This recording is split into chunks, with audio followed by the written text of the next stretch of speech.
I literally just sat down and was like, oh no, where'd my phone go? As I'm filming this, it's Whip Wednesday.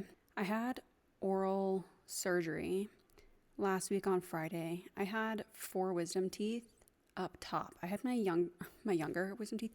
I had my bottom wisdom teeth taken out in probably 2015. And I don't know why we skipped my uppers. Maybe I hadn't had them come in yet. Maybe they were still impacted. Regardless, I went to the dentist like 6 years ago and I was like, hey, I think my wisdom teeth are growing in sideways. And they're like, no, mama, you just have 2 extras. So I had to get 4 wisdom teeth up top removed. Technically, the extra ones are called supernumerary teeth, whatever. Anyways, the root systems were super long and my maxillary sinus bone, membrane, cavity, I don't know, was perforated. And I was in screaming pain from Friday till like Monday night, super late. And then Tuesday, I decided to actually take the pain medication they gave me, and go figure, it did its job. I could finally eat and drink a little bit more, but I have higher food needs than most people, and it definitely makes me like cranky, angry, dysfunctional, and lazy. So, but I've missed uploading on here. YouTube is actually my favorite, medium to produce content on. It's easier. I like the longer format. I don't feel rushed. I don't feel like I have to be catchy. It's a very small community over here, and I like it.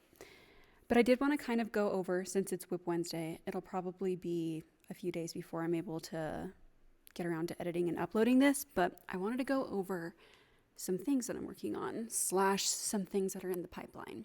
I want to say on my shorts, I talked about this crochet blanket I've been working on for 900,000 years. I started it in January and it has snowballed out of control. It was going to be for my daughter Murphy. She picked out the colors using the Japanese color dictionary. If you've heard me talk about it, it's possibly one of my favorite things as someone who has decision paralysis, especially when it comes to picking out project colors. But anyways, she picked out a couple of colors, and then halfway through the original number of squares, she decided she hated it. And so I was like, well, this was going to be U-sized. Now I need it to be something that anyone can use, / now I kind of want to use it at the park. So it's going to be a 10 by 10, and each square, as it is pre-blocked, is 7.5 inches. So it's going to be a little over 6 feet in both directions, which is crazy and so big, but it'll be perfect for the park. The original colors were, so there's 3 types of squares. I can insert pictures of each because I'm not pulling them all out of the basket. But anyways, everything up to this like parrot green is the color is original. The only color that I added on was this denim blue color. It's actually petrol blue. And it's so good. I love the way it looks. I'm actually really glad that she doesn't want the blanket anymore. I have probably gotten a little over 50, maybe close to 60 squares with just the green border, which is like these 4 rows of green. There are so many squares that still need so much done, and so many that need to be started, because I think the original plan was to do maybe 6 squares by, and I hate to say it, 7 squares. So let me show you how many I have done right now. Gotta put my obnoxious mic down.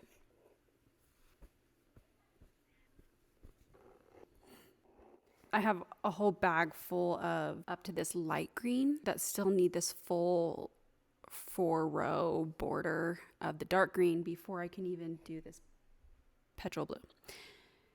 And then I think I have probably 20 of each of the other 2 squares, which would be, so okay. Can you guys see this a little bit better?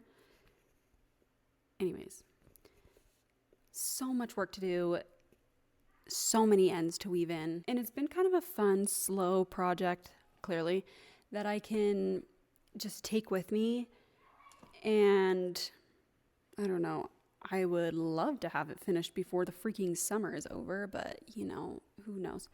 We are going to go to Sweden in August. If you don't know, my husband's dad, his stepdad, is a immigrant from Sweden, and he has dual citizenship and lived in New York as a teenager. Actually an insane human being, as far as he has so much undiscovered lore.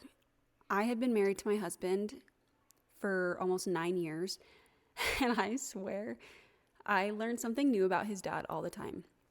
But he's very cool, and they still have a home in Dalla-Floda, and they usually go back every single year for a month at a time. This year's different. My father-in-law is turning 60 years old, and he really wants to celebrate and have all of the grandkids, all of the kids together. And so we last minute got all of our passport info put in and sent out, and hopefully the expedited passports get here before we're supposed to leave. But my kids are going to leave almost a full 2.5 weeks before my husband, myself, and our youngest. So my older 3 are going to travel with my mother-in-law, father-in-law, and their uncles, which I think is going to be so fun because I really hardly ever get to travel without my kids. So my older kids are going to be gone, which is going to honestly free up so much time for me during the day that my goal is to finish this blanket before my husband and I leave to Sweden. So today is July 1st. We have a little over a month and a half. So that's like more feasible. But considering up to this point, it's taken me 7 months. Pray for me. I do love that project. And I did it in drops cotton. I had a bunch of people asking me which colorways. I will try to find all of those for you. If anything, I can just screenshot my order if I remember my login. But it's drops Paris. And I really love working with this cotton. I know a lot of people love Hobby Lobby's cotton. I don't love Hobby Lobby in general, but I really don't love their color selection. Their tones are very muted, and I don't know. You couldn't find these exact colors from Hobby Lobby. It's quite inexpensive. However, for this project, I do think that I've already almost spent probably over $150 just on this blanket. But that's part of the fun of like a slower hobby is you don't have to drop $150 at once. Unless you can, then do it. That is one project. Next on the pipeline. So I just finished my daughter's birthday sweater. If you watched the theaM sweater tutorial, that's done. And her birthday is this month. The next closest birthday is technically my husband, but I'm not making him anything. And then the next birthday after that would be my son's, and his is in September. And I picked up this cotton tweed from Lang, and it's this brown, it's super soft. It does feel kind of fragile for whatever reason, but it's cotton, silk, and polyester. 9% polyester, 24% silk, 67% cotton. But the colors that are flecked throughout are just primary colors, I think. It's like red, a more cobalt blue, and then like a yellow. It's cool. Anyways, I have about 200 grams of this, and I can either modify the theaM sweater so that it fits this like lighter weight yarn. It's, I would say, like a worsted weight. Yeah, I'd say it's a worsted weight. Maybe DK, somewhere in between DK and worsted. I could either do that, or I could make the holiday slipover vest by Petite Knit.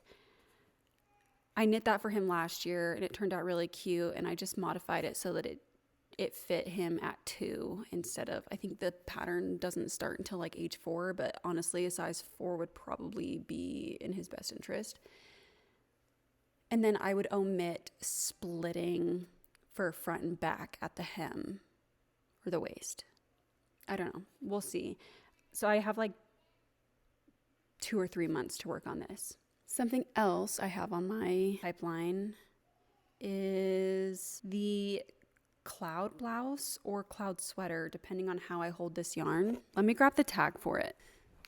Okay, this yarn is Ritual Dyes. It's their maiden 2-ply fingering weight in the color loam. Each of these balls, so I have hanks. I think I have 5 or 6 hanks right now. If you saw my video on Instagram or TikTok, you saw how winding the first hank went. Not great. And I would say I had to leave a good portion of it off. But anyways, each hank is supposed to be 400 yards. So I'm debating whether or not I should do the cloud blouse, so probably would just hold it single, or the cloud sweater and hold it double. I'm going to swatch up both versions and see how I feel about it. But what I do love about this is it's kind of a faded dye. I don't know the exact term, sorry. But it's this really rich, cool toned brown, which I don't actually think it's a soft summer, but I am cool toned, so it should at least not look terrible. Or I've thought about making can't even remember the pattern name. I'll insert it. It's a tank top. But I was thinking about making that tank top, but then I would end up with a lot of this left over. This is one of those things where I kind of bought yarn without a vision. My mother-in-law gave me a gift card to one of the suppliers for this, and this is $33 a skein. So I kind of want to use it all up on one project because I'm not really sure. Like, I don't know. Something about me is I kind of finish a project, and if there's a lot of, for example, I just finished my Phoenix sweater, which I'll insert a picture of. It's so cute. I love it so much. I used Santa's Garnlina in pearl gray, and it was such a yummy yarn to work with. But I'm not someone where I'm like, I want a bunch of projects in the same yarn colorway. Nothing against people who do. I would almost rather gift that yarn to someone. And you know what? Actually, that's a good idea. I can look up how much I have left of it in grams and then calculate how many yards or meters there are. And maybe if one of you guys is interested, I could send you the remnants. I think I have 4 or 5 skeins left because I gravely miscalculated. Like, I don't even know how I got that far off. Anyways, if one of you guys is interested in learning how to knit, and one of the biggest factors for you not is the cost of yarn, let me sponsor a project for you that fits within that meterage. I don't know, maybe I'll make a short or a Instagram post about it so that you guys can kind of take a look-see. But yeah, anyways, I'm not someone who loves to have remnants of things, especially a lot. If it's a small amount and I have like a great scrap busting project, which I do need to do something similar to that, then yeah, I would keep it. But something like this, so this is a superwash merino with nylon, and I think it's 90-10. So it's like really soft, smells like a animal, but I don't know. It's just, I mean, I'm not going to combine that with a cotton and make a blanket.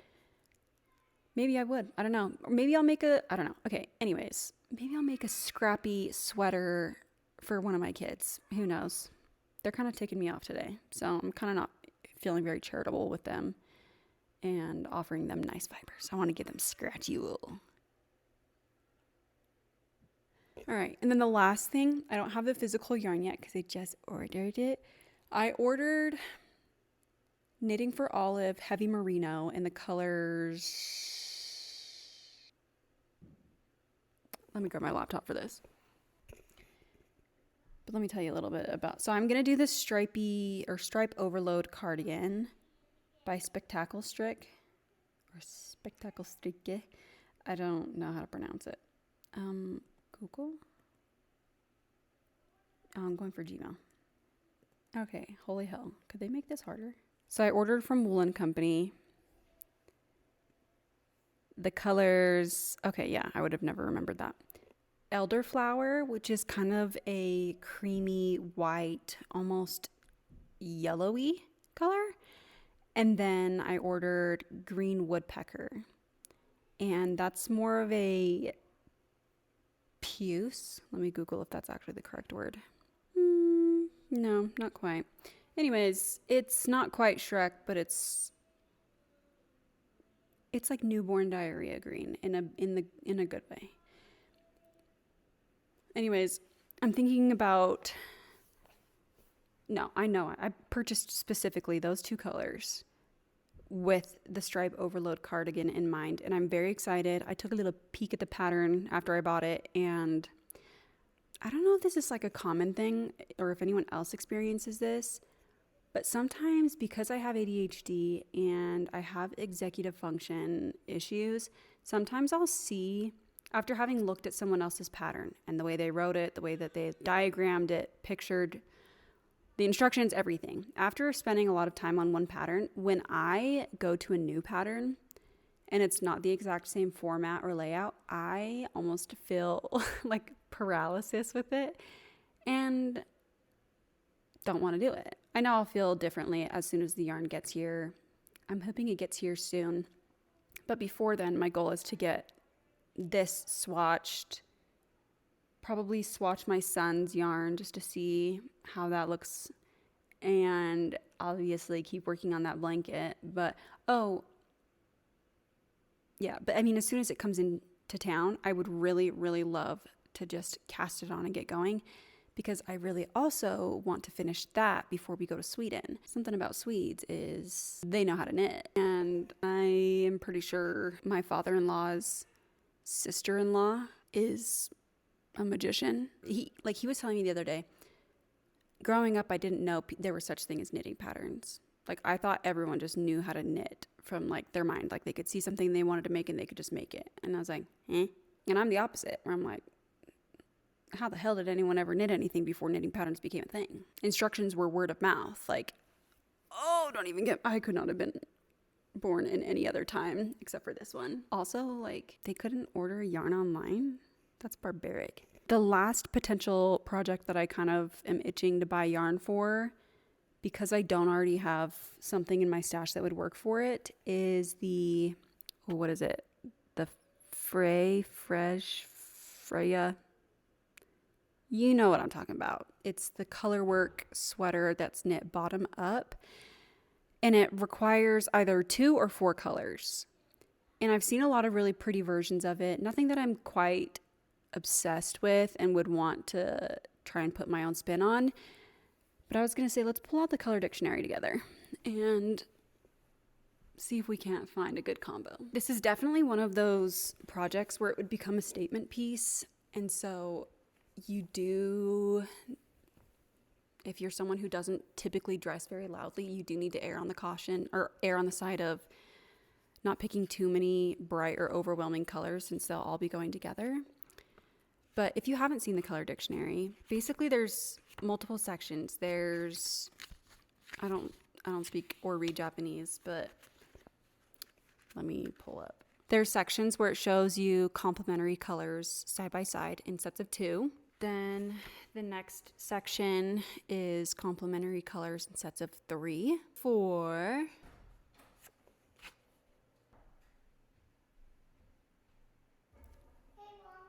How did you learn how to open your door? How are you? Do you want to go play with your sisters? Yeah. Go play in their room? Go play with your sister. They're in their room. Go play with them. She's in her room. She's playing. Go get her. She's in her room. Go play with her.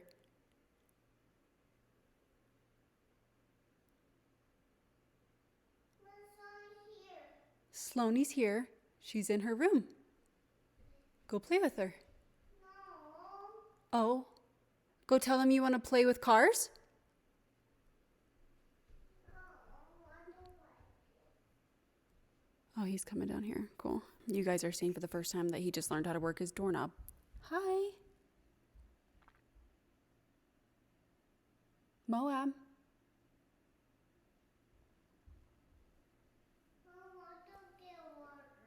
You want to get some water? Are you still tired? No? Come here. Okay. Anyways, then it goes through. You don't want to get water? How can I help? You're telling me that you don't want water? Okay, so what do you want to drink? I gathered that you want to drink. What do you want to drink?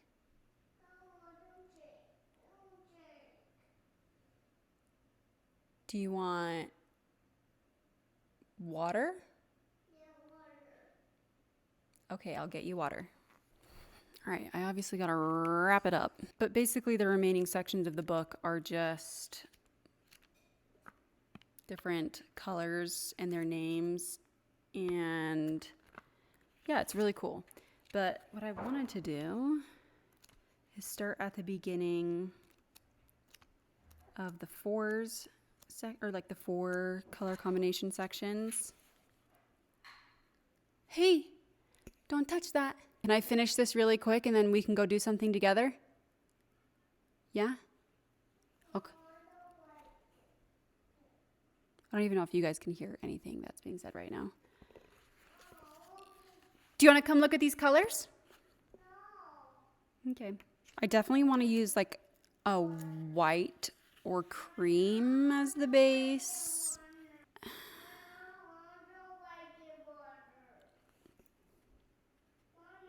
I gotta go. He's pissed. So I'll let you guys know what I end up going with next time we chit chat. But in the meantime, what's a good question? Actually, what's the ugliest project you've ever seen? Don't name names, but you can name the pattern. Do you want to say something? No. Bye, guys.